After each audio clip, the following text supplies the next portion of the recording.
hello नचनिया के ओट निकलल बा एक बेचे लागल नाचे का है ओट ना तो काहे निकलल बा कहत है खाली है पता है सारा नचनिया करे कहे ना एक और ओट है से निकलल बा जानता नहीं का है एक और लजा मत एक और एक एगो रहन छूटत नहीं खे ई बाबूजी बमुआतिया उनका लइको बमुआतिया एक और ओट निकले कारण बा रसम नहीं जानत ना एक कहीं को रहन छोड़त नहीं खे हाँ तो आइसक्रीम खाती है 40 रुपया चोकोबार कंपनी का वो उजार का ना हॉर्लिक्स के लिप दिहरा था करिका वेस्ट इंडीज वाला चॉकलेटी चॉकलेटी चॉकलेटी हमको हमें कि रे लीवर बढ़ जाए खाता आइसक्रीम तो आराम से खा ना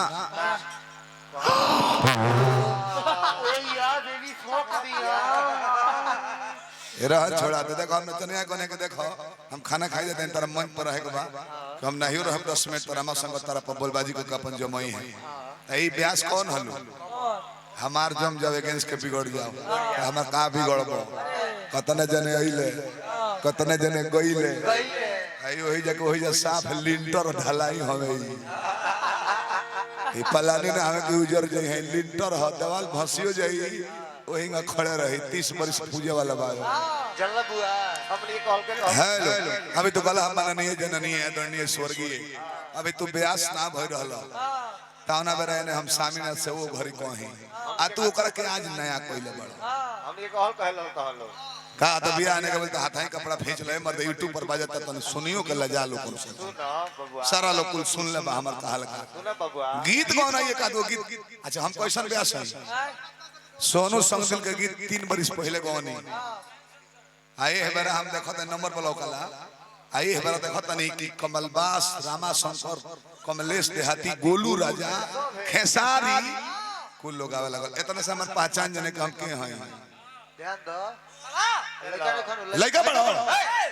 आका पछा चाप दाढ़ी रखले बड़ा हिजा दाढ़ी रखले बड़ो है ना कुछ रही नहीं खदे भोसलिक लगा हां लइकन का देखा हो कमलबास का लौंडा हो पतर का लइका बा झाल बजा गुबिर बा वो हमरा कहत कब हेन तक पछवा लगा दे बबुआ पछवा पोलियो से सूख गइल बा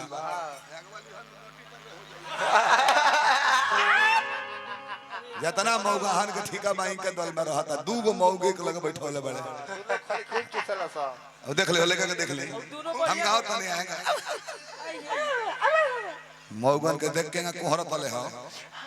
ई रजा जी अरे वो दिन ना चिन्हला दिन थोड़ा चिन्ह तले हो ई चिन्ह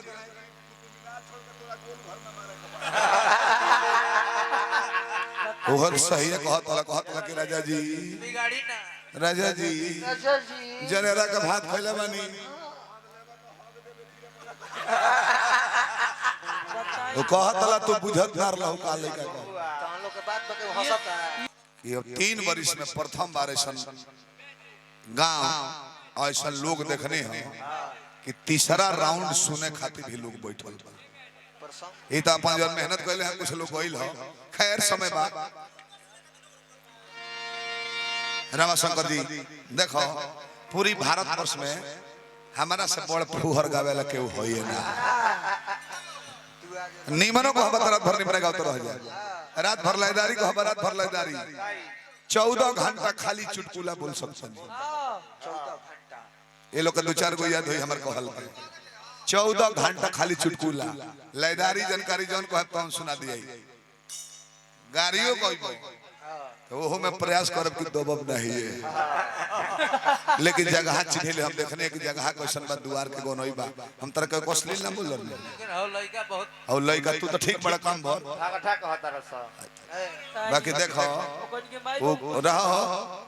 देखो भू से डरा कर रही हो भूमि माने धरती का ना हार जाई